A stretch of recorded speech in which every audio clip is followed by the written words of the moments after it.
Hi అండి. అందరికీ నమస్కారం. Welcome to my channel. ఈ వీడియోలో ఏపీ ప్రభుత్వ ఉద్యోగులకు, పెన్షనర్లకు పీఆర్సీ వేయకపోతే అసెంబ్లీని ముట్టడిస్తామంటూ ఏపీ జేఏసీ అధ్యక్షుడు విద్యాసాగర్ గారి హెచ్చరిక అండి ప్రభుత్వానికి. ఈ వీడియోలో దీని గురించి అయితే పూర్తి వివరాలు తెలుసుకుందాము. వీడియో ఎక్కడే గాని స్కిప్ చేయకుండా ఎండ్ వరకు చూసేయండి. అప్పుడే ఇన్ఫర్మేషన్ పూర్తిగా అర్థమవుతుంది. అలాగే వీడియో చూస్తున్న ప్రతి ఒక్కరు వీడియోకైతే లైక్ చేయండి ఫ్రెండ్స్. ఈ వీడియోని తోటి ఉద్యోగ, పెన్షన్ మిత్రులతో అయితే షేర్ చేయండి. కొత్తగా మన ఛానల్ చూస్తున్నవారు ఇంకా ఎవరైనా సబ్స్క్రైబ్ చేసుకోకుంటే వెంటనే మన ఛానల్ అయితే సబ్స్క్రైబ్ చేసుకోండి. దీని ద్వారా నేను చేసే లేటెస్ట్ వీడియోస్ అన్నీ మీ వరకు రీచ్ అవుతాయి. ఇక ఆలస్యం చేయకుండా వివరాల్లోకైతే వెళ్ళిపోదాము. ఫ్రెండ్స్, ప్రభుత్వ ఉద్యోగ పెన్షనర్లకు పీఆర్సీ వేయకపోతే అసెంబ్లీని ముట్టడిస్తామంటూ ఏపీ జేఏసీ అధ్యక్షుడు విద్యాసాగర్ గారైతే హెచ్చరిక జారీ చేశారు. ఆయన మాట్లాడుతూ ఈ విధంగా అయితే అన్నారు. ఆయన ఏమన్నారనేది మనము చూద్దాము ఒకసారి. ఆయన అన్న మాటల్లో అర్థం ఏమిటంటే, గత 6 సంవత్సరాల కాలంగా ఆంధ్రప్రదేశ్ రాష్ట్రంలోని ప్రభుత్వ ఉద్యోగులు, ఉపాధ్యాయులు ఎదుర్కొంటున్న కష్టాలు వర్ణనాతీతం. మనం ఎప్పుడైనా కన్నెత్తి చూసామా? మన సొంత డబ్బులు అంటే మన జీతాల నుండి దాచుకున్నటువంటి ఈ యొక్క జీపీఎఫ్ నిధులు 3, 4 సంవత్సరాల పాటు ప్రభుత్వం దగ్గరే ఆగిపోయి మన అవసరాలకు కూడా వాడుకోలేని దైనందిన స్థితిలో మనం ఎప్పుడైనా ఉన్నామా? ఊహించామా? సాధారణంగా ఒక ఉద్యోగి తన పిల్లల చదువుల కోసమో, లేదా పిల్లల పెళ్ళిళ్ళ కోసమో, లేదా అత్యవసర వైద్యం కోసమో తన జీపీఎఫ్ సొమ్ముపై ఆధారపడతాడు. కానీ అటువంటి సొమ్మును కూడా ప్రభుత్వం విడుదల చేయకుండా నిలిపివేయడం అనేది ఉద్యోగుల వెన్ను విరిచినట్లయింది అనైతే అంటున్నారు. అదేవిధంగా మన ఏపీజీఎల్ఐ పాలసీలకు సంబంధించి మనం కట్టినటువంటి ప్రీమియం సొమ్మును లోన్ల రూపంలో తీసుకోవాలి అని అనుకున్న 2.5-3 సంవత్సరాల పాటుగా ఎదురు చూడాల్సి రావటం మన యొక్క వ్యవస్థలోని వైఫల్యానికి నిదర్శనం. మరి మనం దాచుకున్న మన సొంత డబ్బులు మనం తీసుకోలేకపోవడం అనేది ఒక రకమైనటువంటి ఆర్థిక ఎమర్జెన్సీ లాంటిది.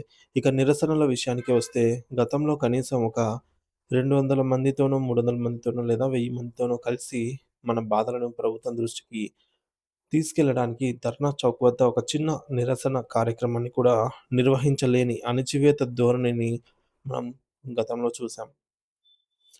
ఇక ప్రజాస్వామ్యంలో గొంతు విప్పే స్వేచ్ఛ కూడా హరించబడిన పరిస్థితులను మనం గమనించాం.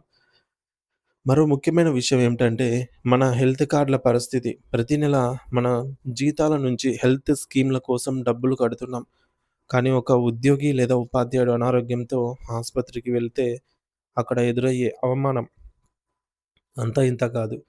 సామాన్యులకు, అలాగే వీధి వ్యాపారులకు ఇచ్చే గౌరవం గూడా ఒక అధికారికి అక్కడ లభించటం లేదు నేడు. "అయ్యా! నువ్వు ప్రభుత్వ ఉద్యోగివా? నీ హెల్త్ కార్డ్ ఇక్కడ పని చేయదు. ముందు బయటికి నడువు" అని ఆసుపత్రి యాజమాన్యాలు ముఖం మీదే చెబుతుంటే, ఆ ఉద్యోగి ఆత్మగౌరవం ఎంతగా దెబ్బతింటుందో ఒకసారి ఆలోచించండి అనేది విద్యాసాగర్ గారు అంటున్నారు. మరి ఈ ఘోరమైన పరిస్థితులన్నిటిని మనం గత 6 ఏళ్లుగా మౌనంగా భరిస్తూనే ఉన్నాం.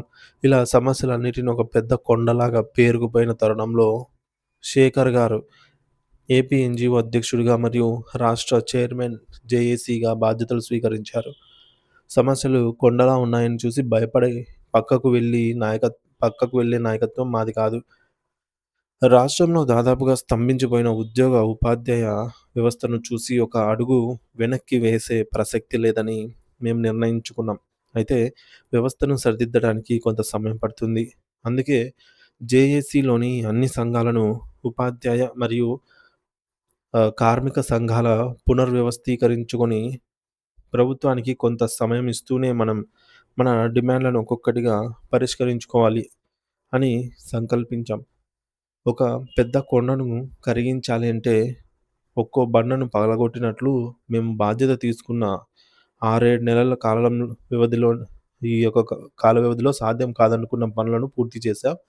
గత 3.5 ఏళ్లుగా పెండింగ్‌లో ఉన్న జీపీఎఫ్ బకాయిలను దాదాపు సున్నా చేయించుకోగలిగాము. అలాగే పెండింగ్‌లో ఉన్న ఏపీజీఎల్ఐ మరియు గ్రూప్ ఇన్సూరెన్స్, జీఐఎస్ బకాయిలను కూడా క్లియర్ చేయించుకున్నాం. ప్రభుత్వం వాటాగా కట్టాల్సిన సీపీఎస్ కాంట్రిబ్యూషన్ ఆగిపోయిన పరిస్థితుల్లో పోరాటం చేసి దాన్ని కూడా రెగ్యులర్ చేయించాం.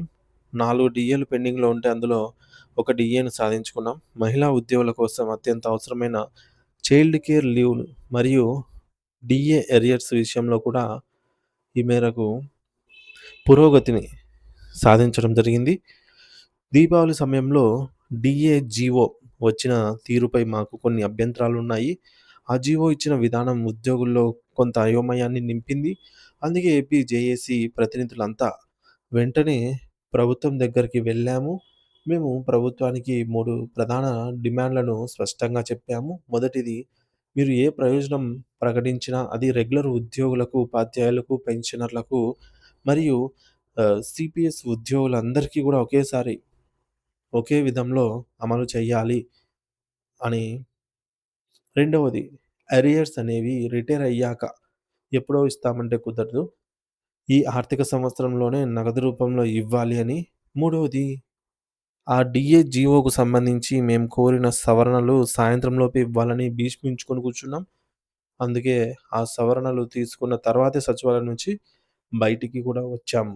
ఇది ఒక మంచి ప్రారంభం మాత్రమే అనైతే విద్యాసాగర్ గారు తెలియజేశారు. కానీ ఇప్పటికీ వైద్య సేవల విషయంలో, పీఆర్సీ విషయంలో మరియు సీపీఎస్ రద్దు విషయంలో మాకు స్పష్టమైన అవగాహన ఉంది. కేవలం ఈ చిన్న విజయాలతో మేము సంతృప్తి చెందలేదు. ప్రభుత్వాలు మారుతుంటాయి. కానీ ఉద్యోగుల పట్ల అనుసరించే విధానాలు మాత్రము 2021 నుండి దేశవ్యాప్తంగా ఒకేలా ఉంటున్నాయి.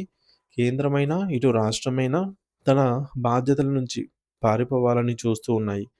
ఉద్యోగులకు పెన్షన్ ఇచ్చే బాధ్యత నుండి, జీపీఎఫ్ ఇచ్చే బాధ్యత నుండి తప్పుకోవడానికి ప్రయత్నిస్తున్నాయి.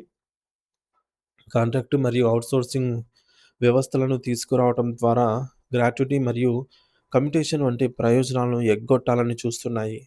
ఈ ధోరణికి వ్యతిరేకంగా జాతీయ స్థాయిలో మరియు రాష్ట్ర స్థాయిలో ఒక బలమైన గొంతు వినిపించాల్సిన అవసరం ఉంది. వేతన సవరణ పీఆర్సీ అనేది ఉద్యోగి హక్కు. కానీ 30 నెలలు గడిచినా కనీసం కమిటీ చైర్మన్‌ను కూడా నియమించలేదని లేని స్థితిలో రాష్ట్రం ఉండటం దురదృష్టకరం.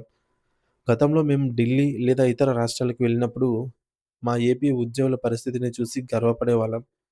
బీహార్ వంటి రాష్ట్రాల నాయకులు తమకు 6, 7 డీఏలు పెండింగ్‌లో ఉన్నాయని చెబితే మాకు అసలు పెండింగే ఉండవని గొప్పగా చెప్పుకునేవాళ్ళం. కానీ ఈరోజు పరిస్థితి తలకిందులైంది. బీహార్ ఇప్పుడు ఒక్క డీఏ కూడా పెండింగ్‌లో లేదు బీహార్‌లో. కానీ ఆంధ్రప్రదేశ్‌లో 10 డీఏల అరియర్స్ పెండింగ్‌లో ఉన్నాయి. 4 డీఏలే పెండింగ్‌లో ఉన్నాయి ప్రకటించాల్సినవి. ఇక మన వ్యవస్థ ఎంతగా దెబ్బతినిందో దీన్ని బట్టి అర్థం చేసుకోవచ్చు. 10వ పీఆర్సీ సమయంలో నాయకత్వం గట్టిగా నిలబడటం వల్లే 43% ఫిట్‌మెంట్ సాధించుకున్నాం. ఇక బీఆర్టీఎస్ రోడ్లపై మనం చేసినటువంటి ఉద్యమ రాష్ట్ర చరిత్రలోని ఒక మైలురాయి. ఆ రోజు లక్షలాది మంది ఉద్యోగులు రోడ్డు మీదకి వచ్చి ప్రభుత్వానికి ఒక బలమైన సందేశాన్ని పంపారు. ఆ ఉద్యమ స్ఫూర్తితోనే మేము బారిగేట్లను దాటుకొని వెళ్ళి మన హక్కులను సాధించుకున్నాం. ఈరోజు కూడా రాష్ట్ర ప్రభుత్వానికి మేము ఒకటే చెప్తున్నాం. పరిస్థితులు మారవచ్చు, కానీ ఉద్యోగుల పోరాట పటిమ మారలేదు. ఆర్థిక ఇబ్బందులు ఉన్నాయని ప్రభుత్వం చెబుతోంది. మేము కొంత సమయం ఇస్తున్నాం. కానీ ఆ సమయం ఉద్యోగులకు శాపంగా మారకూడదు. పీఆర్సీ ఆలస్యమయ్యే కొద్దీ ఉద్యోగులు తీవ్రమైన ఆర్థిక నష్టాన్ని మరియు అసంతృప్తిని ఆహ్, మూటగట్టుకుంటున్నారు. కాబట్టి ఒక గంట ఆలస్యం కూడా ఉద్యోగికి అన్యాయమే అవుతుంది. అందుకే మేము జేఏసీలను తిరిగి పటిష్టం చేస్తూ ఉన్నాము. వచ్చే నెల మొదటి లేదా రెండో వారంలో 300 సంఘాలతో కలిసి ఒక అతి పెద్ద విస్తృత స్థాయి సమావేశాన్ని ఏర్పాటు చేయబోతున్నాం.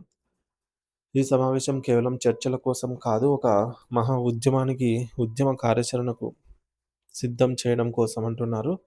అయితే ప్రభుత్వం ఇప్పటికైనా కదలాలి. ఒక అడుగు ముందుకు వేయాలి. లేదంటే మేము అడుగు వేస్తాము. మా అడుగు శాంబమూర్తి రోడ్డు నుండి మొదలై బీఆర్టీఎస్ మీదుగా నేరుగా అసెంబ్లీని ముట్టడించే వరకు వెళ్తుంది.